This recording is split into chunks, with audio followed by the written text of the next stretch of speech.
આ દિવ્ય સભામાં બિરાજતા પૂર્ણ પુરુષોત્તમ સ્વામિનારાયણ ભગવાન, તેમના મહાઅનાદિ મુક્તરાજ પરમ પૂજ્ય બાપાશ્રી, અનાદિ મુક્તરાજ પરમ પૂજ્ય મામાશ્રી, અનાદિ મુક્તરાજ પરમ પૂજ્ય માસીબાના ચરણોમાં કોટી કોટી વંદન.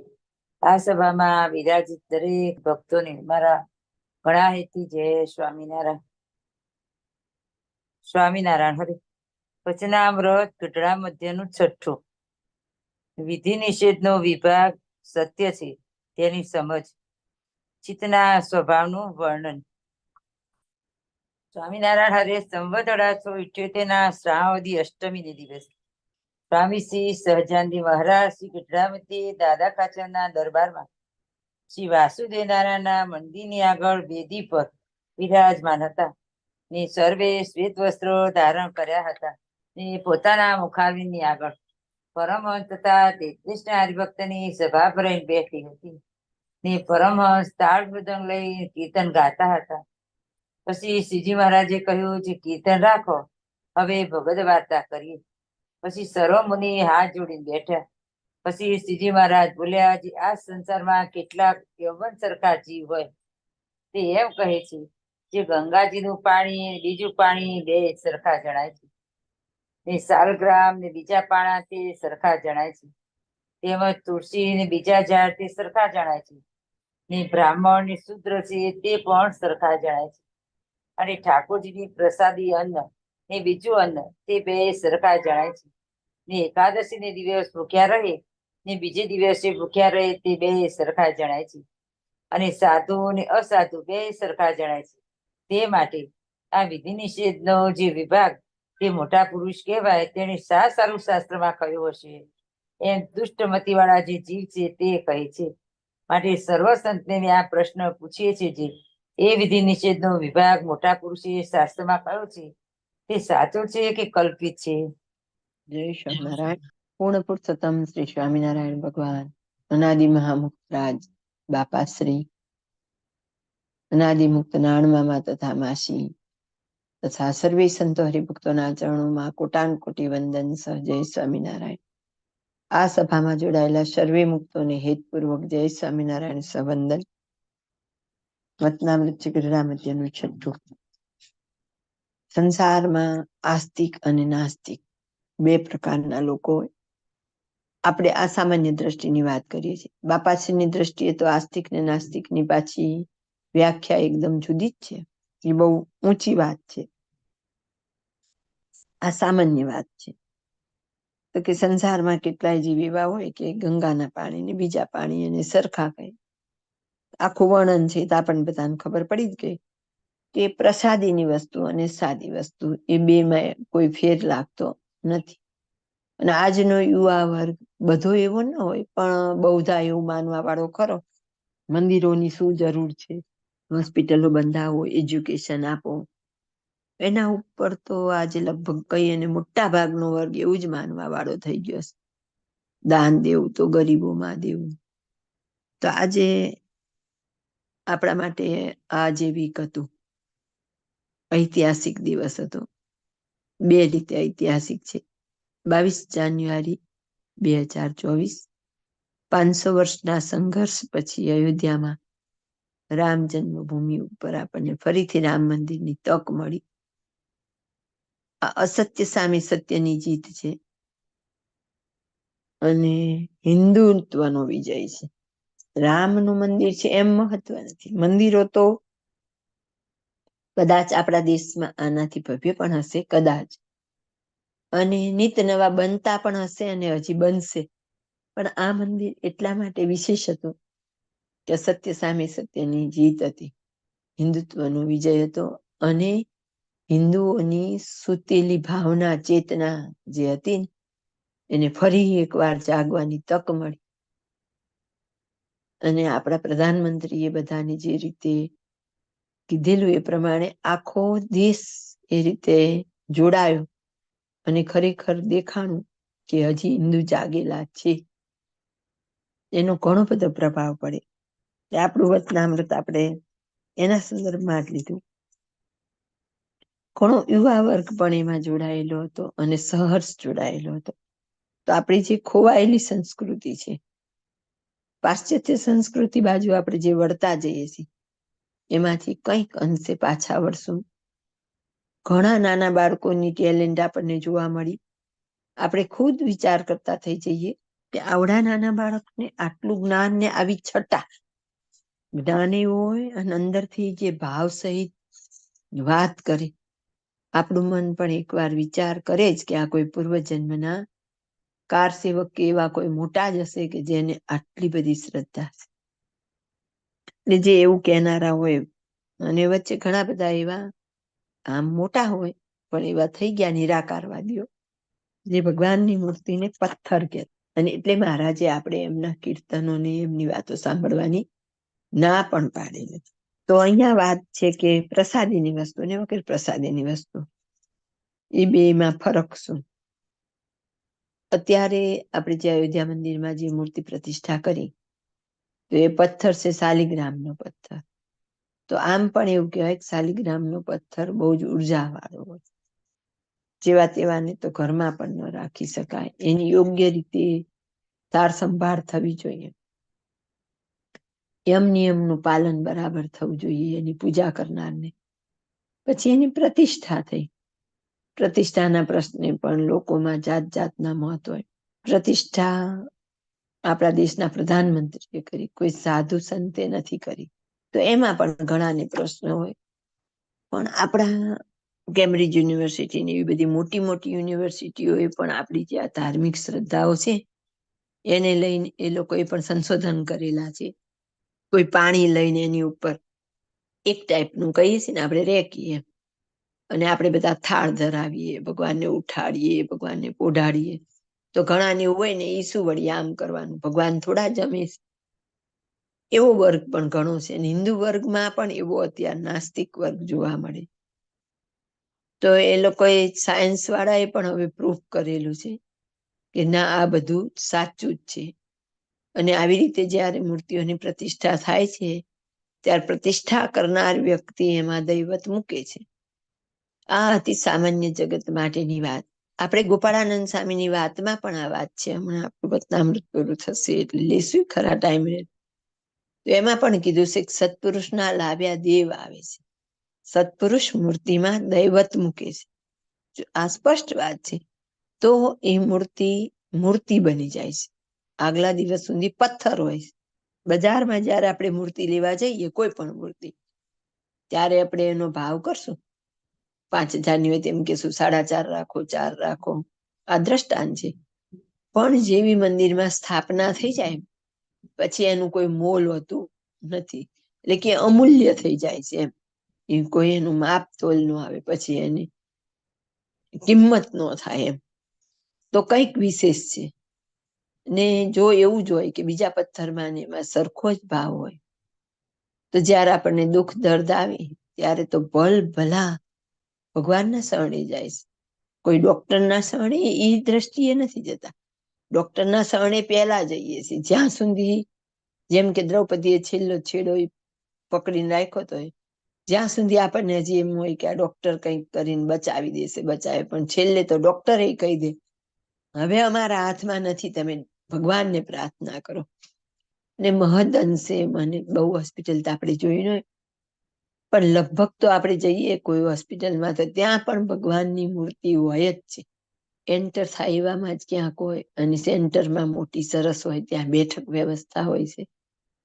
કારણ કે હોસ્પિટલમાં તો વધારે બધાને ભગવાનના સહારાની જરૂર હોય છે. અને મંદિરમાં આવીને કોઈ એમ કહેશે કે ઓહો બહુ શાંતિ મળી, જ્યારે કોઈ હોસ્પિટલમાં જઈને કહેશે કે શાંતિ મળી. મંદિરો બનશે તો હોસ્પિટલની જરૂરત ઓછી પડશે. પહેલી દ્રષ્ટિએ આપણને આ વાક્ય બહુ સમજાય નહીં, પણ એક કે જે મંદિર સાથે જોડાયેલો વર્ગ હોય, માનો કે આપણો યુવા વર્ગ હોય, સત્સંગી યુવાન હોય, તો લગભગ સત્સંગી યુવાનને કોઈ વ્યસન નહીં હોય. જે વ્યસનથી એનું શરીર બગડે છે તેનાથી બચી જશે. કોઈ પણ ધર્મ સાથે વ્યક્તિ જોડાણી હોય, પછી જૈન હોય, વૈષ્ણવ હોય, ઇસ્કોન હોય, લગભગ તો બધામાં થોડા થોડા નિયમ હોય જ છે. તો એ નિયમ એટલા માટે જ બનાવેલા હોય કે આપણા શરીરની તંદુરસ્તી જળવાઈ રહે. બહુધા ઉપવાસ આપણને એટલા માટે આપવામાં આવે છે દરેક ધર્મ કોઈને કોઈ વસ્તુ જમવાની ના પાડે. આપણે 4.5 મહિના અમુક વસ્તુ ઉપર પ્રતિબંધ હોય, જેમ કે મૂળો ન ખાવો, રીંગણા ન ખાવા. તો કે એ મૂળો 4.5 મહિના દરમિયાન ખાવામાં આવે તો પિત્ત કરે, અને એ જ મૂળો કારતક મહિનામાં પિત્તનો નાશ કરે. આપણે ભાદરવા માસમાં બધા દૂધ પાક ને ખીર ખાવાનો વધારે રિવાજ છે. એટલે પહેલાના માણસો તાર્કિક નહોતા, એટલે ધર્મ સાથે જોડી દીધું, બધા ફોલો કરતા હતા. હવે બધા તર્ક વાળા થઈ ગયા. તો ભાદરવા માસમાં શ્રાદ્ધ આવે ત્યારે દૂધ ખાવાથી ભાદરવો મહિનો અને દૂધ એનું એક કારણ છે કે એ મહિનામાં દૂધ ખાવાથી પિત્તનો નાશ થાય. એટલે એવી રીતે ધાર્મિક આપણી માન્યતાઓ જોડી દીધી કે દૂધ ખાવાનું, તો એ બાને માણસો સહેજે સહેજે ખાય. એમ જે ધાર્મિક માન્યતાઓ છે એ આમાં કીધું એવું નથી, બધી સાચી જ છે. ભગવાનને થાળ ધરાવીને જમવાથી પ્રસાદ બની જાય. કોઈને ભૂત પ્રેતનો વળગાડ હોય તો કેટલા જણને હોસ્પિટલમાં જે નિરાકરણ આવે, ગમે એટલી દવા કરે ને તો એ ભૂત પ્રેતનું નિરાકરણ મંદિરમાં જ આવે. કોઈ પણ મંદિરમાં જતા હશે, પણ એના નિવારણ ક્યારેય હોસ્પિટલોથી આવેલા નથી. ગમે એટલી દવા કરે ને પછી અંતે ડોક્ટરો કહી દે કે આમાં કંઈક તમને બીજું હોય એવું લાગે છે. તેવી રીતે હોસ્પિટલ અને મંદિર બે વચ્ચે તો બહુ જ ફેર છે. હવા તો સામાન્ય રીતે જગતમાં બધે જ હોય છે, તેમ છતાંય માણસને ઓક્સિજનના બાટલા ચડાવવા પડે. કેમ? તો હવા તો બધે હતી. એમ સામૂહિક ચેતના, સામૂહિક ઉર્જા મંદિર મધ્ય હોય છે.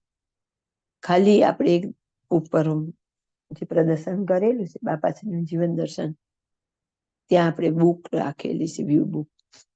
તેમાં મોસ્ટ ઓફ બધાએ લખેલું હશે ને, લગભગ એવું લખ્યું હશે, બહુ શાંતિ, બહુ શાંતિ. શાંતિ શબ્દ તો લગભગ કોઈ 2-4 જણે નહીં લખ્યો હોય કે જેને ટૂંકમાં લખ્યું હોય વેરી ગુડ કેવું. બાકી બીજા શબ્દ નહીં લખ્યા, પણ શાંતિ શબ્દ તો લખેલો જ હશે. તો શાંતિ તો કોઈક વેરાન જગ્યામાં જાય ત્યાંય મળતી હશે, પણ શાંતિમાં ફેર હશે.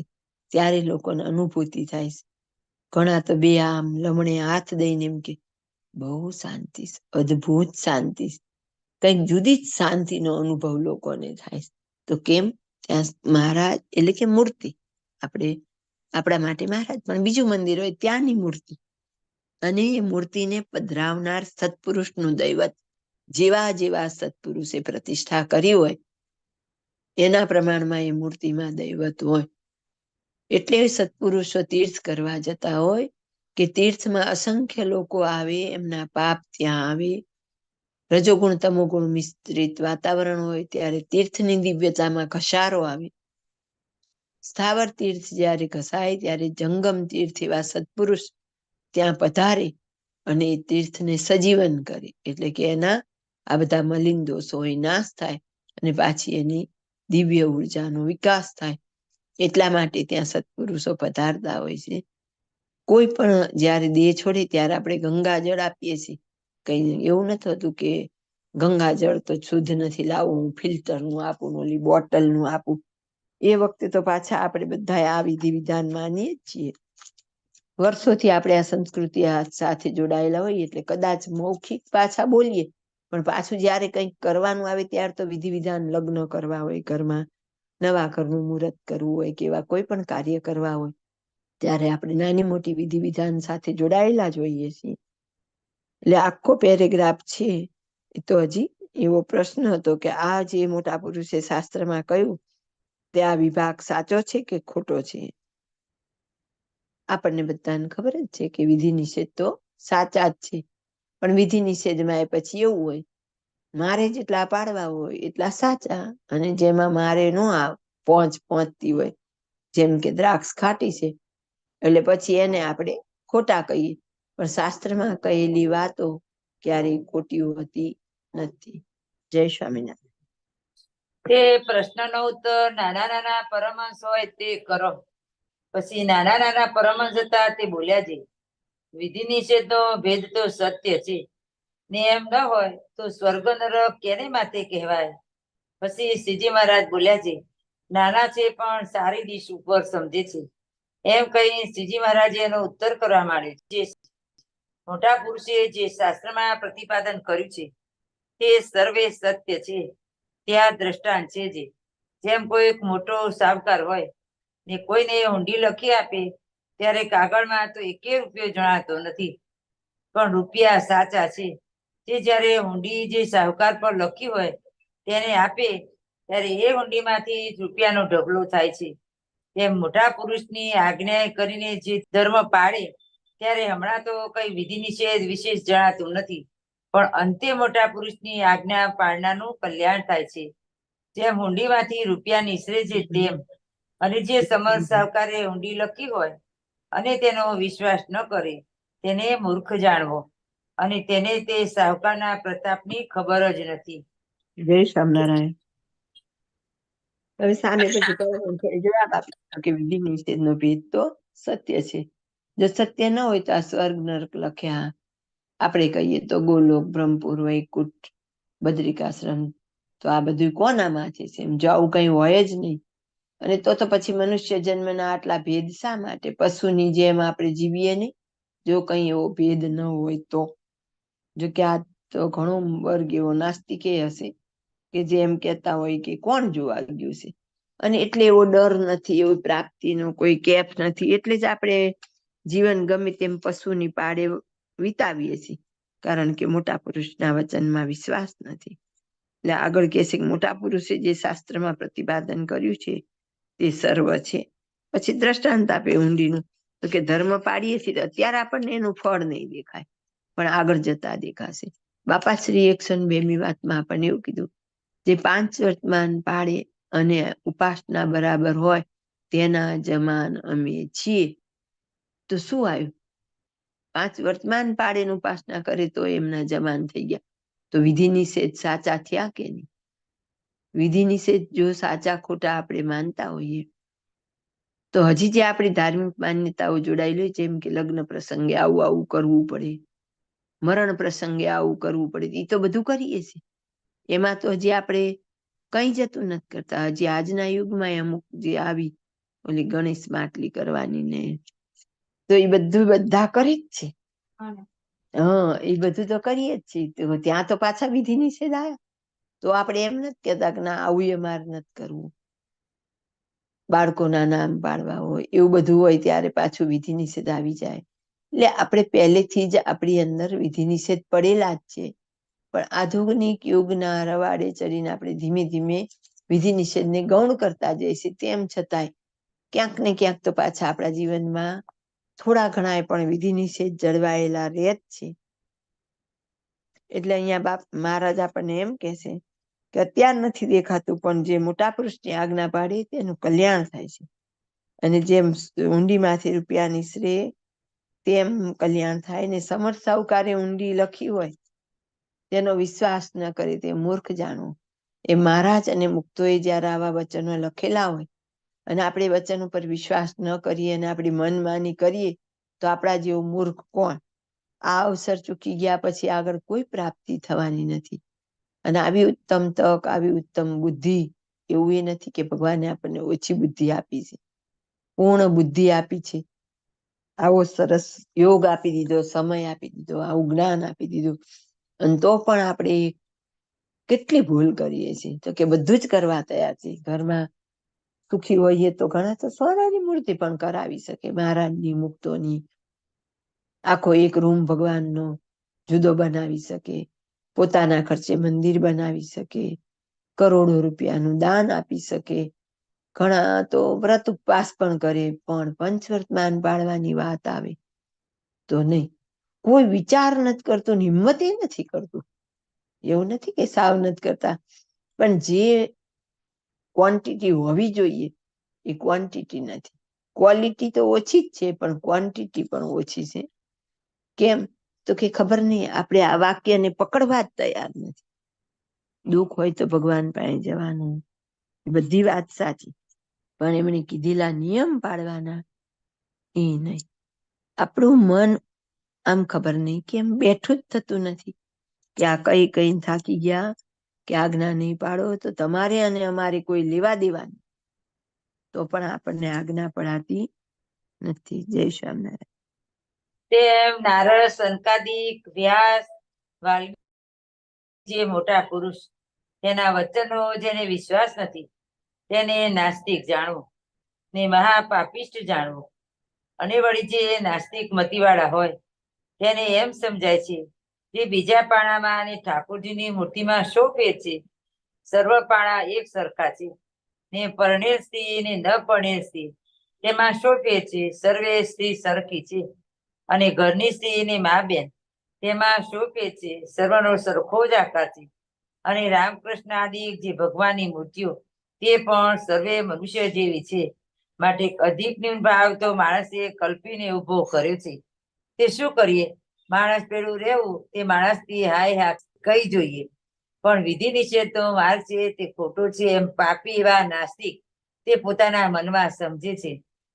માટે જેની આવી જાતની બોલી સાંભળીએ તેને પાપિષ્ટ જાણો ને નાસ્તિક જાણો, અને એને ચાંડાળ જાણી એનો કોઈ પ્રકારે સંગ રાખવો નહીં. જય સ્વામિનારાયણ. આપણને બધાને આ વાત તો સમજાય ને આપણે તો બધા મૂર્તિ પૂજક છીએ, અને એમાં પણ જે અહીંયા બેઠેલો આપણો વર્ગ છે એનું તો અંતિમ લક્ષ્ય પણ મૂર્તિ જ છે. આપણે તો દરરોજ ગઈએ છીએ તમારી મૂર્તિ વિના મારા નાથ બીજું આપશોમાં. એટલે આપણા માટે તો આ વાત બહુ એવી આપણને નથી લાગતી, પણ શાસ્ત્રમાં વચન બધા માટે હોય. ભવિષ્યમાં એવા નાસ્તિક માણસો હોય અને એમને આ રસ્તે વાળવા માટે પણ આવી વાતો લખાણી હોય. અને આપણે બધા અત્યારે તો નજરે જોઈ રહ્યા છીએ કે અયોધ્યા મંદિરમાં પ્રતિષ્ઠાના દિવસ પછી શું લોકોની ભીડ ઉમટી છે. તો એ શેના દર્શન કરવા? મૂર્તિના દર્શન કરવા માટે અંદર જાય. બાકી તો બહાર બીજું બધું ઘણું જોવા મળી ગયું. અને અંદર જઈને ત્યારે તો મંદિરનું કલાત્મક કે કઈ જોવા માટે એને ટાઈમ જ નથી. એક ધક્કે અંદર ને એક ધક્કે બહાર, તો પણ લોકો લાઈનમાં ઉભા રહે, તડકે તપે છે મૂર્તિના દર્શન માટે. એટલે ભારત તો પહેલેથી જ આપણે મૂર્તિ પૂજામાં માનવા વાળો વર્ગ છે. પણ થોડોક એવો વર્ગ હોય કે જે મૂર્તિ પૂજામાં ન માનતો હોય, તો કે આપણે એમના સંગે ચડી જવું નહીં. ઘણી વાર એવું બને કે આપણને એવો વહેમ હોય કે ના ના મને એવું કઈ થાય નહીં, પણ બહુ વખત સુધી આપણે એના સંગમાં રહીએ તો પછી આપણને પણ એવું થઈ જાય. કદાચ આ પેલા એક વાર મેં કીધેલી છે કે એક આપણા જ હરિભક્ત થઈ ગયા, એના પિતાને એમને સત્સંગ સારો હતો. પછી ગામમાં એક નાસ્તિક, આ બાબાજી ત્યાર તો બધા આવતા ને એવા એક નિરાકારવાદી આવેલા. તો એ બહુ જ એવી વાતો કરે કે ભગવાન એટલે આ મૂર્તિ હોય નહીં ને આવું કઈ હોય જ નહીં, આ બધા વિધિ નિષેધ હોય જ નહીં. એટલે જે સારા સારા હોય કોઈ જાય નહીં. એટલે એમ એક સત્સંગી ભાઈ હતા ને એના દીકરાને ના જ પાડી લી ત્યાં જઈશ નહીં. પણ તો પણ એ પછી મહારાજની કઈ લીલા હશે તો ત્યાં જઈ ચડે. પછી એમનો સંગ એક દિવસ થાય, બીજે દિવસ થાય, એમ કરતા કરતા એટલો બધો રંગ લાગી ગયો કે પછી એમણે પૂજા અને બધું મૂકી દીધું. એટલે કે ભગવાન છે જ નહીં ને આ તો પથ્થર છે ને એવા હાવ વિચારો થઈ ગયા. બહુ સમય પછી એવું થઈ જાય છે ને એક વખત ત્યાં એક આપણા મોટા સંત પધારેલા હોય. પછી સંત ને વાત કરે કે આ તો સાવ આવો નાસ્તિક બની ગયો દીકરો. પછી એ નાસ્તિક એ વધારે બની એવી રીતે જાય છે કે જે ઓલા બાવાજી હોય ને એને પેલા તો આ એમ કેતા હોય કે તમે એકવાર તો અમારા મંદિર આવો, જોવો તો ખરા કે ભગવાન છે જ એમ. તો કે સારું. એટલે એમની સાથે જાય. પછી બહાર આપણે તો એન્ટ્રાન્સમાં ઓલા સિંહ કરેલા ને એવું હોય ને, એટલે એકદમ એ સિંહ પાસે જઈને એમણે તો રાડબૂમ કરવા માંડી કે આ સિંહ મારો હાથ ખાઈ જશે ને મને પકડીને ચાવી જશે. એટલે એ બૂમ સાંભળીને ઓલો જે હોય છે ને ભાઈ અંદર આગળ હોય છે તે પાછો વળે. પછી કે શું થયું? તો કે મને બહુ જ બીક લાગે છે કે આ સિંહ તો મને ફાડી ખાશે ને એમ. એટલે આવીને એ ભાઈ હોય છે અને એમ કીધું અરર શું તમે તો કે આવી વાત કરો છો? આ તો કે પથ્થરનો સિંહ છે, એ થોડો તમને ખાઈ જવાનો હોય. અને ઓલા ગુરુએ મોકો પકડી લીધો કે બસ હું તને આ સમજાવવા માંગુ છું કે જો આ પથ્થરનો સિંહ છે એ મને નહીં ફાડી ખાય તો અંદર ઉભો છે એ પથ્થરનો ભગવાન નથી, તે તારી શું પ્રાર્થના સાંભળશે? અને ઓલા ભાઈના મગજમાં પછી વાત ફિટ થઈ ગઈ કે વાત તો સાચી છે, પથ્થર જ છે, આ કઈ ભગવાનની મૂર્તિ ન કહેવાય. અને પછી ધીમે ધીમે ધીમે એ ભાઈ નાસ્તિક થઈ ગયા. ઘણા વર્ષો સુધી પછી તો એવા જ રહ્યા હતા. પછી ભગવાને કૃપા કરી હતી અને મોટા સંત પધારેલા, એમણે વાત કરેલી કે આવી રીતે આ નાસ્તિક થઈ ગયો. પછી મોટા સંતે ઘણું સમજાવી અને એમને પાછા સત્સંગમાં લીધેલા. એટલે આપણે પણ એવું માનતા હોય, પણ જો કોઈ એવો તર્કનો એક શબ્દ પણ આપણને કહી દે ને તો આપણો ગમે એટલો વેમ હોય ને ઉતરી જાય. એટલે આપણને અહીંયા ના પાડી કે આપણે એવાના વચન તો ભૂલે ચૂકે પણ સાંભળવા નહીં. એને પાપી જાણવો, નાસ્તિક જાણવો અને ચંડાળ જાણીને એનો ત્યાગ કરવો, અને ભૂલે ચૂકે પણ એનો સંગ કરવો નહીં. એટલે આપણે જે એનું શાસ્ત્ર સાંભળતા હોય, કોઈની કીર્તન, અત્યારે તો કેટલી કથાઓ જાત જાતની આવે, પણ ત્યાં આપણે ધ્યાન રાખવું પડે કે આ આપણને સાકાર નિરાકારમાં તો ભ્રમાવી દે એમ નથી ને. બહુ સારી વાતો હોય એટલે પછી આપણને એમાં ધીમે ધીમે એના જ શબ્દો અસર કરે, એટલે આપણે ધીમે ધીમે એવા થઈ જઈએ. અત્યારે બહુ મોટા દાર્શનિક છે જ, કથા કરે છે, સારી કરે છે, લાખો ફોલોઅર્સ છે, તેમ છતાંય વિધિ નિષેધમાં એ લોકો નથી માનતા. એટલે ચોખ્ખી ના જ પાડે કે વિધિ નિષેધ કઈ હોય નહીં, અને આપણે એકાદશી પણ કરવાની હોય નહીં. હવે એમની બીજી બધી વાતો બહુ સરસ હોય, પણ એમની આપણે એક વાત, બે વાત, ચાર વાત સાંભળીએ અને એમ કરતા કરતા એમાં એમના આ વાતે આવી જાય.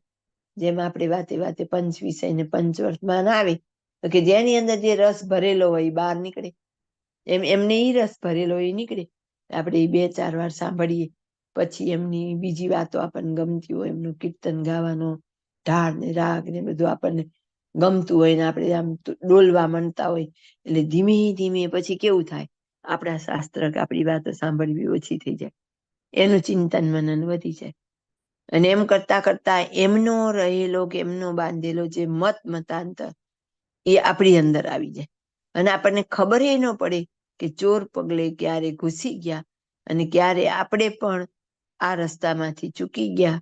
તો એના માટે તો સતત આપણી જાગૃતિ હોવી જોઈએ કે આપણે ભૂલે ચૂકે પણ એવો સંગ કરવાનો નથી અને કરવા દેવાનો પણ નથી. આજકાલ હવે બાળકોને પારસી અને ક્રિશ્ચિયન ની બધી સ્કૂલો એમાં ભણાવીએ છીએ, તો ધીમે ધીમે ઘણા ફેમિલીના બાળકો ક્રિશ્ચિયન ધર્મ અપનાવી લેશે. ને કેરળ બાજુની બાજુ તો બહુ મોટા પાયે આ ચાલી રહ્યું છે, અને એમનું મિશન પણ એક જ છે કે આપણે બધાને ક્રિશ્ચિયન કરવા. એટલે એ લોકો પછી બાળકોને પણ ક્રિશ્ચિયન નું જ જ્ઞાન આપે. હવે આપણું બાળક 1 થી 7 ધોરણ કે 1 થી 10 ધોરણ ત્યાં સુધી એની જ પ્રાર્થના ગાય, એ જ માહોલમાં રહે, તો ધીમે ધીમે એ પછી એવો જ થઈને નીકળે. એટલે અહીંયા આપણને ના પાડી છે કહેવાનો તો ભૂલે ચૂકે પણ આપણે સંગ કરવો નહીં. જય સ્વામિનારાયણ. શ્રીજી મહારાજે બીજી વાર્તા કરી છે. મનુષ્ય માત્રનું ચિત્ત કેવું છે, તો જે મધ હોય અથવા ગોળ, સાકર, ખાંડ તેનું ઘાટું પાણી હોય તે સરખું છે. મધમાં કે ગોળ, સાકર, ખાંડના પાણીમાં માખી, કીડી, મકોડું જે આવે તે ચોંટી રહે, અને મનુષ્ય જો હાથ અડાડે તો માણસની આંગળીએ પણ ચોંટી જાય. તેમ ચિત્તનો સ્વભાવ એવો છે કે જે પદાર્થ સાંભળે તે પદાર્થમાં ચોંટી જાય છે. તે જો પથરો તથા કચરો તથા કૂતરાનો મળ એ આદિ જે નકારી વસ્તુ હોય, તેમાં તો લેશ માત્ર સુખ નથી, તો પણ એ નકારી વસ્તુમાં પણ ચિત્ત વળગે છે, અને તે સાંભળી આવ્યું હોય તો તેનું પણ ચિંતન કરે છે. એવો એનો વળગવાનો સ્વભાવ છે. જે મોટું કાચનું દર્પણ હોય તેમાં મોટા સાધુ આવે તો તેનું પણ પ્રતિબિંબ દેખાય, તથા કૂતરા, ગધેડા, ચંડાળ આદિ જે આવ્યા હોય તો તેનું પણ પ્રતિબિંબ તેમ જ દેખાય. તેમ ચિત્તને વિશે અતિ નિર્મળપણું છે. તે જે પદાર્થ સાંભળે તે દેખાઈ આવે છે. એમાં સારા નરસાનો કઈ મેળ નથી. માટે જે મુમુક્ષ હોય તેને એમ ન વિચારવું જે મારે વૈરાગ્ય નથી, તે માટે સ્ત્રી આદિ પદાર્થ મારા ચિત્તમાં સ્ફુરે છે. એ તો જે વૈરાગ્યવાન હોય તેના ચિત્તમાં પણ જે સમયે જે પદાર્થ આવ્યો તે સહેજે સ્ફુરી આવે છે. માટે વૈરાગ્ય અવૈરાગ્યનું કઈ કારણ નથી. એ તો ચિત્તનો સ્વભાવ જ એવો છે. જે ભલું અથવા ભૂંડું જે સાંભળ્યું તેને ચિંતવે, અને જ્યારે જે પદાર્થનું ચિંતન કરે ત્યારે તે પદાર્થ જેમ દર્પણમાં દેખાય તેમ દેખાઈ આવે. તે માટે એમ જાણવું જે હું તો એ ચિત્ત થકી જુદો છું, અને હું તો એનો જોનારો આત્મા છું. એમ જાણીને ચિત્તના સારા ભૂંડા ઘાટે કરીને ગ્લાનિ પામવી નહીં. પોતાને ચિત્ત થકી જુદો જાણીને ભગવાન ભજન કરું અને સદાય આનંદમાં રહેવું. ઇતિ વચનામૃત ઘૂંટણા મધ્યનું 6. મહારાજ આગળ વાત કરે છે ચિત્ત વિશેની. આપણે આ પહેલા પણ ચિત્ત વિશે વાત કરેલી છે. ચિત્ત એ જ ચિત્રગુપ્તનો ચોપડો છે. એટલે કે આપણે જે કંઈ સારા ખોટા કર્મ કરીએ, ચિંતન કરીએ, બધું ત્યાં રેકોર્ડ થઈ જાય. મામાએ આપણને એમ કીધું છે, કર્મની નોંધ આપોઆપ લેવાઈ જાય છે અને એમાંથી ક્યારેય ડિલીટ ન થાય. અનેક જન્મ થઈ જાય તો એ બધા જ જન્મની સ્મૃતિઓ ત્યાં અકબંધ જળવાયેલી હોય છે. તો ચિત્તને અને મહતત્વને એક પણ કીધું હતું આપણને. મહતત્વ છે એ મૂળ માયાની અંદર રહેલું છે. મૂળ માયા ત્રિગુણાત્મક છે અને ત્રણેય ગુણ એક સરખા શ્રદ્ધ તમને સત્વ. જ્યારે મહતત્વ શુદ્ધ સત્વમય કીધું છે પ્રથમના 12ના રહસ્યાર્થમાં બાપાશ્રીએ. તો ચિત્તનું પણ એવું જ છે. એ દેહમાં રહેલું છે. દેહ આપણો 3 ગુણાત્મક છે, પણ તેમ છતાં એની અંદર રહેલું ચિત્ત જે મહતત્વ શુદ્ધ સત્વમય છે, એમાં આપણું ચિત્ત પણ એવું જ છે. જે કઈ માયા છે એ આત્માની ઉપર છે, અંદર નથી. એ ચિત્તમાં ઘણો બધો કચરો આપણે અનંત જન્મનો ભરેલો રેકોર્ડ છે. અને હવે આપણે એ ચિત્તને શુદ્ધ કરી અને એમાં કેવળ મહારાજ અને મુક્તોના લીલા કે જે કઈ ચરિત્ર એનું જ ચિંતન કરવાનું છે અને બીજું બધું જગતનું ચિંતન મૂકવાનું છે. તો આપણે તો હોય એટલું બધું એમાં સ્ટોર કરી જ જઈએ. ક્યારેય વિચાર જ નથી કરતા બાપ રે અંદર આટલો કચરો ભરીએ અને પછી ભગવાનનું ધ્યાન પૂજન કરવા બેસીએ ત્યારે ચિત્ત રે ખરું. એટલે અહીંયા મહારાજે એમ કીધું કે ચિત્તનો તો સ્વભાવ જ છે કે એને સારું નરસું જે કઈ જોવે એ બધું એને ચિંતન થાય. પણ છેલ્લે પાછું મહારાજે 2-4 લીટી કીધી ને એ આપણને ભૂલાવણીમાં નાખે એવું. મહારાજની લગભગ બધી વાત દ્વિઅર્થી હોય, મુક્તોની પણ હોય, કારણ કે જેવું જેનું લેવલ એવી વાત કરેલી હોય. પણ અહીં જે વાત કરી છે ને, જો આપણી સભાનતા ન હોય, એટલે કદાચ મારી દ્રષ્ટિએ એટલી ટૂંકી હશે એટલે એવું લાગતું હશે, તો આપણે ભૂલ ખાઈ જઈએ. છેલ્લે મહારાજે એમ કીધું કે જેમ પદાર્થ દર્પણમાં દેખાય તેમ ચિત્તમાં દેખાય છે, બરાબર? તો કે ત્યારે આપણે એવું વિચારવાનું કે હું ચિત્ત તખી જુદો આત્મા છું. તો વાત એ સાચી છે, હું દેહ નહીં આત્મા, એવું આપણે ચિંતન કરવાનું. એટલે બાપાશ્રીએ આપણને સરળ ભાષામાં એવું કીધું કે ભૂંડા ઘાટ થાય તેનું મનન કરવું નહીં, ઘાટ કડવાથી એની મૂર્તિ બને એમ. તો વાત એમની સાચી છે ને આપણે માનીએ એટલે ભૂંડા ઘાટનું મનન કરવું નહીં. પણ આપણને એમ થવું જ જોઈએ ને કે ભૂંડા નરસાનો ભેદ જ ટળી જાય એવું કંઈક કરીએ તો અહીં એમ કીધું કે ચિત્તમાં સારા ભૂંડા ઘાટે કરીને ગ્લાનિ પામવી નહીં, ચિત્ત થકી જુદો જાણીને ભજન કરવું. એટલે આપણને તો એમ થઈ જાય એમાં એમ હતું વૈરાગ્ય અને અવૈરાગ્ય એવું કઈ નથી.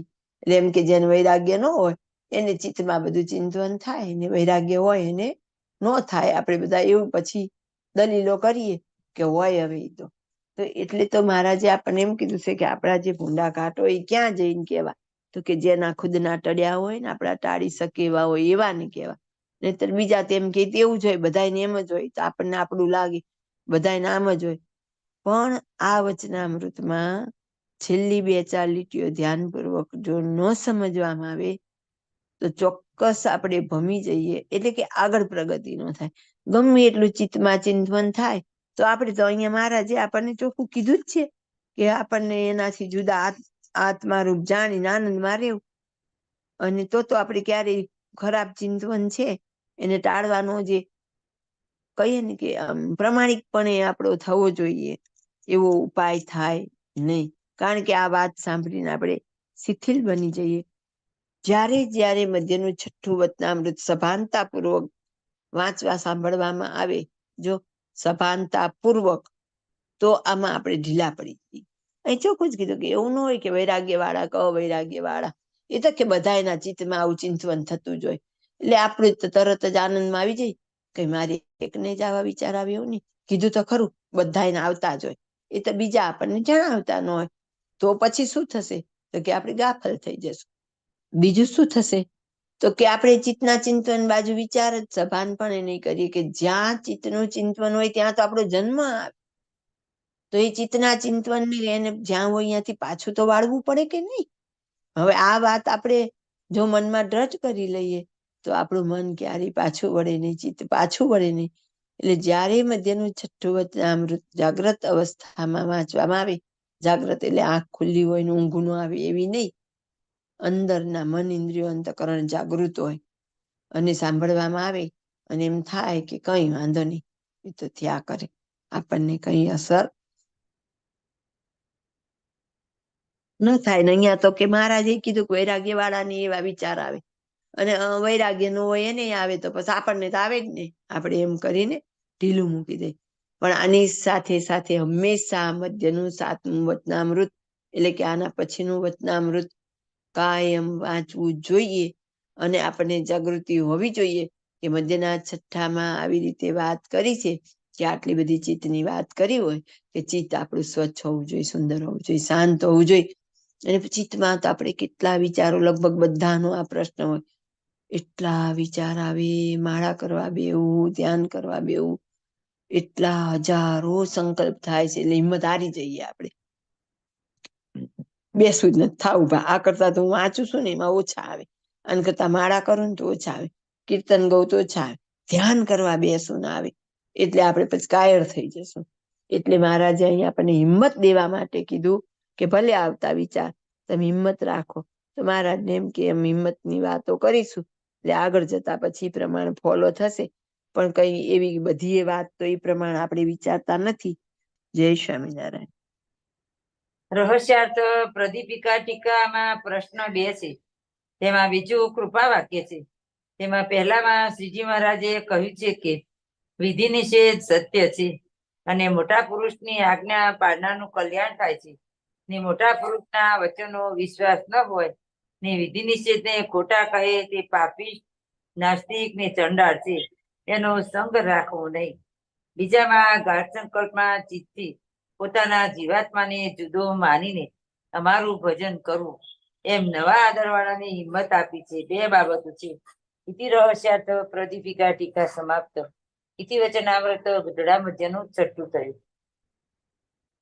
આવતીકાલે 26 જાન્યુઆરી છે, આપણો સ્વાતંત્ર્ય દિવસ છે.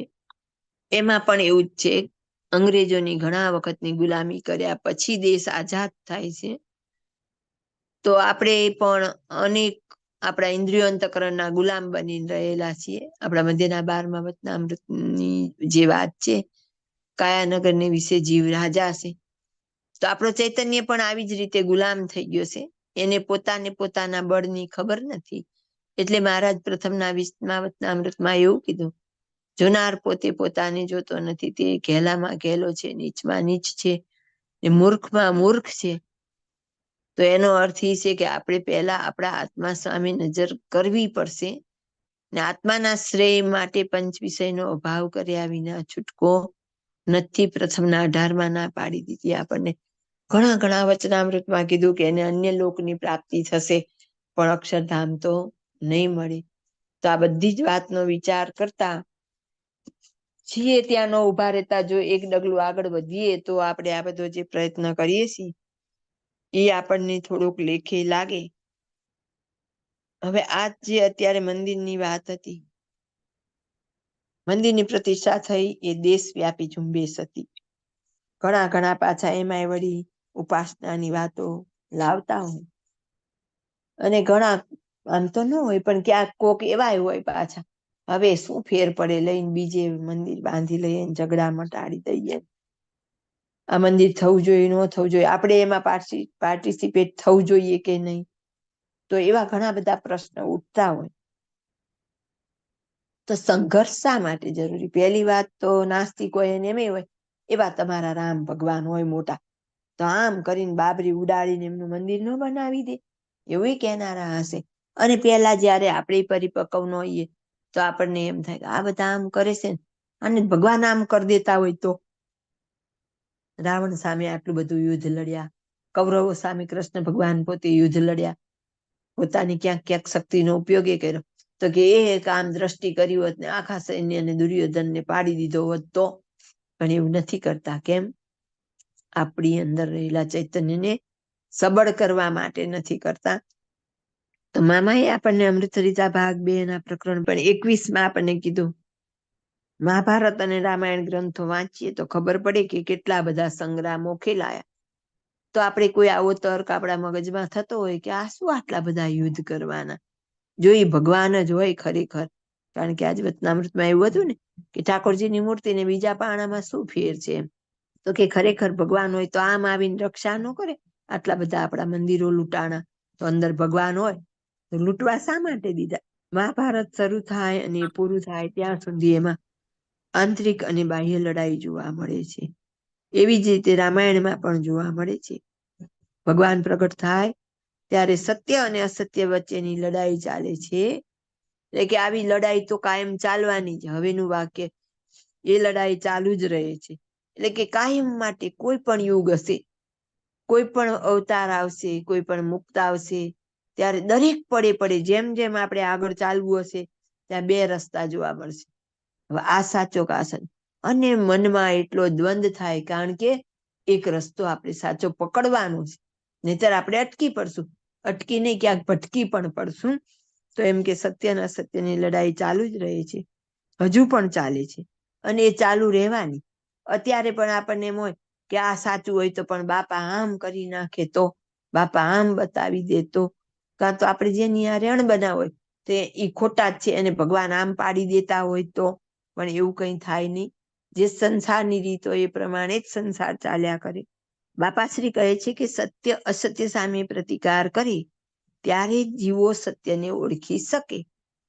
આપણી દ્રષ્ટિએ અત્યારે જે વર્તમાન પરિસ્થિતિ પ્રમાણે જોઈએ તો અમસ્તું જ ત્યાં રામ મંદિર બાંધવામાં આવે કે આથી મોટું અતિ ભવ્ય બાંધવામાં આવે તો પણ જે ઉત્સાહ અત્યારે બધામાં છે એવો ઉત્સાહ એમાં રહે નહીં. કારણ કે આ તો અસત્ય સામે સત્યની જીત હતી, એનો આપણને અનેરો આનંદ હતો. સત્ય અસત્ય સામે પ્રતિકાર કરે ત્યારે જીવો સત્યને ઓળખી શકે અને સત્યમાં જોડાઈ શકે. ઓળખી તો શકે પણ જોડાઈ પણ શકે. તો અત્યારે ઘણા બધા મુસ્લિમ ભાઈઓ પણ આપણા પ્રસંગમાં સરસ સહભાગી થયા. દેશમાં કોઈ વિખવાદ ન થયું, કોઈ એક બે ચાર છમકલા હોય, બાકી જે રીતે આવડો મોટો પ્રસંગ હતો એ પ્રમાણે એવા કોઈ તોફાન કે એવું કંઈ થયું નહીં. કુદરતે પણ સાથ આપ્યો, એમ પણ કંઈ નુકસાન થયું નથી. આવી કડકડતી ટાઢ હતી, આટલો મોટો જનસમૂહ હતો, તો પણ શાંતિથી આપણો પ્રસંગ સરસ રીતે પતી ગયો. નહીતર સત્યમાં જોડાવાનો વિચાર સરખો પણ ન આવે. જો આવું ન થયું હોય તો આપણે જ ઉપાસના વાળા છીએ. આપણે કોઈ એમાં કોઈ સહભાગી થાત કોઈ પણ રીતે, એન કેન પૈસાથી કે કોઈ પ્રાર્થના કરીએ કે એમ કેમ આ પ્રસંગ પૂરો થઈ જાય એવું. નોર્મલી મંદિર તો કેટલાય બંધાતા હશે સંસારમાં, આપણે કોઈ જોડાતા નથી. એટલે આ જે સંગ્રામ હોય છે એ પણ કેવળ જીવના કલ્યાણ માટે જ ભગવાન ચલાવતા હોય છે. કેમ? તો કે જેની જેવી બુદ્ધિ હોય એ ખબર પડી જાય. સંઘર્ષ આવે એટલે જે એક તો પહેલા આપણે પોતાનું જ જાળવવા વાળા હોય ને તે એક બાજુ જ થઈ જાય. આપણે તો બધાય સાધુ સરખા, કેને સારો કહીએ કેને નરસો એમ કરીને સાઈડ જ પકડી લઈએ. આપણે એમાં પડવાની જરૂર નથી. આ સંગ્રામ અનંતકાળ સુધી ચાલવાનો. જો સંગ્રામ બંધ થઈ જાય તો સત્યને ઓળખી શકાય નહીં. એટલે હવે આપણે ક્યારે એવો વિચાર કરવાનો જોઈએ નહીં કે આ શું બધા ડખા તો કાયમ ચાલુ જ રહેવાના. સત્ય સ્વરૂપ એવા ભગવાન પણ ઓળખાય નહીં. સત્ય સ્વરૂપ ભગવાન ન ઓળખાય તો કલ્યાણ કેવી રીતે થાય? એટલે અસત્યની ઘટનાઓ પણ સત્યને ઓળખવામાં મદદ કરે છે. એ અસત્ય થયું તો આ સત્ય બહાર આવ્યું. કેટલા કાર સેવકોએ ભોગ દીધા, એમાંથી આપણને ઘણા બધા પાઠ શીખવા મળે એવું છે. જો આપણી દ્રષ્ટિ સૂક્ષ્મ હોય તો દરેક વસ્તુમાંથી શીખવા મળે. એમાં તડકામાં પ્લાસ્ટિકની ખુરશીમાં મોટા મોટા વીઆઈપીઓ બહાર બેઠા હતા. સબ સરખા હતા, લાઈનમાં બધાને બેસાડી દીધા હતા. ખુદ રામભદ્રાચાર્યજી પણ અહીંયા જ બેઠા હતા. અમિતાભ ને અંબાણી જે કોઈ કહો બધાને એક લાઈનમાં બેઠા હતા, અને બધા બેઠા પણ હતા. ઋતંભરા જેણે આની કેટલો બધો યોગદાન આપેલો છે એ પણ એ જ સીટમાં બેઠા હતા. એમ કોઈ નહોતા અમે ભોગ દીધા છે ને અમે આમ કર્યું છે. તો જેના શિરે શિર ભાવ હતો એને તક મળી ગઈ. બાકીના બધા એક જ લાઈનમાં ખુલ્લા તડકામાં પ્લાસ્ટિકની ખુરશી ઉપર બેઠા હતા. આ ઝીણી ઝીણી બધી વસ્તુઓમાંથી આપણે પ્રેરણા લેવાની હોય. કે જો કોઈ દાવો કરવા નથી આવતું કે મને તો આવી જ સીટ મળે, અને બધાની આંખોમાં આનંદના આંસુ હતા. કેમ તો એ બધાએ સંઘર્ષનો સમય કેવો પસાર કરેલો છે, એટલે એમને અત્યારની આ ક્ષણો બહુ જ મીઠી લાગતી હોય. એમાં કેટલીક વાર કેટલાક પરિતાપ અને દુઃખો પણ વેઠવા પડે. મામા કે તો ખરેખર આ બધા દુઃખો વેઠ્યા જ ને, કેટલા દુઃખ સહન કર્યા એ લોકોએ, ત્યારે આ ફળ મળ્યું. કઈ ના કઈ ભયંકર પરિણામો જોવા પડે, એવું બધું જ થાય. સત્ય અસત્યની લડાઈમાં આવું બધું જ થાય. મહાભારતનું યુદ્ધ થયું ત્યારે એમ કહેવાય છે કે કોઈ રોનાર પાછળ બચ્યું નહોતું, અને વૃક્ષોના લાકડા પણ અગ્નિ સંસ્કાર માટે ખૂટી પડ્યા હતા. એટલા લોકોની ખુવારી થઈ હતી. તો એ નુકસાન જ છે ને. આ ઉત્પત્તિ, સ્થિતિ અને પ્રલયની એક લીલા છે. એ પણ એના એટલે કે ભગવાનના સ્વરૂપને ઓળખાવા માટે છે. આપણે આવો વિચાર કરી શકીએ. આ તો મામા જેવા સત્પુરુષ છે એટલે આપણને એવું કે બધી પરિસ્થિતિ આવે ત્યારે તટસ્થપણે રહીને વિચારવું કે આ મને ભગવાનને ઓળખાવા માટે મદદ કરવા રૂપ છે. એ જો બરોબર સમજાય તો ભગવાનનું ભયંકર સ્વરૂપ જો ભગવાન દેખાડે તો ધમાલ કરી મૂકે. ઋષિ અવતાર લીધો હશે ત્યારે કેવું ભયંકર સ્વરૂપ લીધું હશે, અને કૃપા કરીને બીજી બાજુ દિવ્ય મનોહર સ્વરૂપ પણ દેખાડી દે. પરંતુ એ બંને સરખું છે. અર્જુનને તો દિવ્ય રૂપ દેખાડ્યું પણ તોય સહન નહોતું થયું ને. કારણ કે ચૈતન્ય એટલો શક્તિશાળી નથી કે આવડું મોટું વિરાટ સ્વરૂપ. વિરાટ એટલે કઈ આમ મોટું એમ વિરાટ ન હોય. વિરાટ એટલે એની ઉર્જાની દ્રષ્ટિએ હોય. તો એટલે આપણને લાડકીબાઈ વાળા પ્રથમના 25મા વચનામૃતમાં કીધું હતું કે તો આપણે આપણા ચૈતન્યને એટલો સક્ષમ બનાવવો પડે. પરંતુ એ બંને સરખું છે તો કેવળ જીવોના કલ્યાણ પૂરતું દ્રશ્ય હોય છે. આ બધી વાત જો બરોબર ધ્યાનમાં હોય તો આપણને આપણું કર્તવ્ય શું છે એનો ખ્યાલ આવે. વાત હતી સત્યની, વાત હતી લડાઈની, વાત હતી સંગ્રામની. હવે મામા લઈ ગયા આપણને કર્તવ્ય ઉપર. તો કે આપણું કર્તવ્ય શું? કર્તવ્ય શું આવશે? વાત સત્યની હતી, અસત્ય સામે સત્યના પ્રતિકારની હતી, સાચું ઓળખવાની હતી. અને હવે વાત આવશે કે એમ કહેવાય છે કે ડ્યુટી ઇઝ ગોડ. અંગ્રેજીમાં કહ્યું છે ડ્યુટી એટલે ફરજ, કર્તવ્ય એ પરમાત્મા છે. આપણને વારંવાર ભાઈ કહે છે પ્રમાણિકપણે કર્તવ્ય નિભાવવું. તો આ સંસારમાં આવીને આપણને જે રોલ ભજવવાનો મળેલો છે એમાં આપણા ભાગે આવતું કર્તવ્ય આપણે પ્રમાણિકપણે નિભાવવું. પણ ઘણીવાર આમ તો ઘણીવાર ની બહુધા આપણે કર્તવ્યના નામે મોહે કરીને જ કરતા હોય. તો કે મોહે કરીને નહીં, નિસ્પૃહી રહીને આપણું કર્તવ્ય બજાવવાનું છે. ડ્યુટી એટલે ફરજ, કર્તવ્ય એ પરમાત્મા છે એમ કહ્યું. એટલે કર્તવ્ય એ પરમાત્માનું સ્વરૂપ છે. એ કર્તવ્ય શું? તો આજ્ઞાનું પાલન. આપણને વચનામૃતમાં કીધું જ શું કરવું? તો કે સેવા અને આજ્ઞાનું પાલન. અહીંયા પણ મામાએ આપણને જ કીધું કે જે આજ્ઞા કરેલી હોય શાસ્ત્રમાં આપણને. પછી આજ્ઞા એટલે એવું નથી કે આજ્ઞા એટલે પંચવર્તમાન. પંચવર્તમાન તો કમ્પલસરી છે જ, પણ જે આ એમના ગોવિંદાચાર્ય હતા એમનું એક ક્લિપ હતી તો એમાં રાણા શિવાજીની વાત કરેલી કે શિવાજી એક વખત એક મંદિરમાં ગયા અને શિવના બહુ મોટા ભક્ત હતા. એટલે એમને તો પછી ત્યાંથી ઘરે આવવાની ઈચ્છા નથી થતી. એટલે સાથીદારોને કહી દીધું કે તમે બધા જાઓ, મારે તો હવે મારું શેષ જીવન શિવ ભક્તિમાં જ ગાળવું છે. પણ શિવજી ખુદ પ્રગટ થઈને એમને કહે છે કે નહીં, તમારી દેશ સેવામાં જરૂર છે, તમારે અહીં બેસીને ભજન નથી કરવાનું, તમે ત્યાં પાછા જાઓ. પછી એ જ પ્રવચનમાં શાસ્ત્રીજી એમ કહે છે મોદીજી પણ હિમાલયમાં તપ કરતા માતાજીએ કીધેલું તારી અહીં જરૂર નથી, તો દેશ સેવા માટે જા. એટલે એમનું તપ અધૂરું મૂકી અને અહીં આવેલા છે. તો આપણે પણ બધાએ વિચાર કરવાનો કે આપણે મહારાજને પામવા છે તો આપણે શું કરવા આવેલા છીએ અને શું કરવાનું છે? તો કે મોટા પુરુષની સેવા અને આજ્ઞાનું પાલન. તો મહારાજે વડતાલના 17મા વચનામૃતમાં કીધું નિવૃત્તિને વિશે પ્રવૃત્તિ ને પ્રવૃત્તિને વિશે નિવૃત્તિ. તો કે નિવૃત્તિ ધર્મ એટલે ત્યાગાશ્રમ. તો જો મહારાજ કેમ કોઈ મોટા એવા સમર્થ મુક્ત, પણ અહીં પછી આપણી સાવધાની હોવી જોઈએ અને સજાગતા હોવી જોઈએ કે આ મહિમાનીઓથી હું મારા રાગ પૂરા કરું છું કે મારે ભાગ આવતું કર્તવ્ય નિભાવું છું. તો નિવૃત્તિમાં પ્રવૃત્તિ એટલે કોઈને નિવૃત્તિ માર્ગ જ પસંદ હોય, પણ મહારાજ કે મુક્ત જ્યારે એને આજ્ઞા કરે કે તમારે આ પ્રવૃત્તિ કરવાની છે ત્યારે કોઈ પણ સંશય રહિત થઈ અને સેવા નિભાવે તો એ નિવૃત્તિ જ છે. સિદ્ધાનંદ સ્વામી હતા આપણા, એને તો મૂર્તિ ધારવાનો કેટલો અભ્યાસ હતો અને કેટલો આનંદ હતો. મહારાજ અંતર ધ્યાન થતી વખતે એમ કહીને ગયા હોય છે કે તમે ગોપાળાનંદ સ્વામીની સેવામાં રહેજો અને એમને પૂછજો આગળ શું કરવું એમ. તો એ પછી ઘણા વખત સુધી ગોપાળાનંદ સ્વામીને મળવા જતા જ નથી, કારણ કે એમને મૂર્તિ સાધવામાં બહુ રસ હતો, એટલે કે ધ્યાનનો અભ્યાસ વધારે હતો.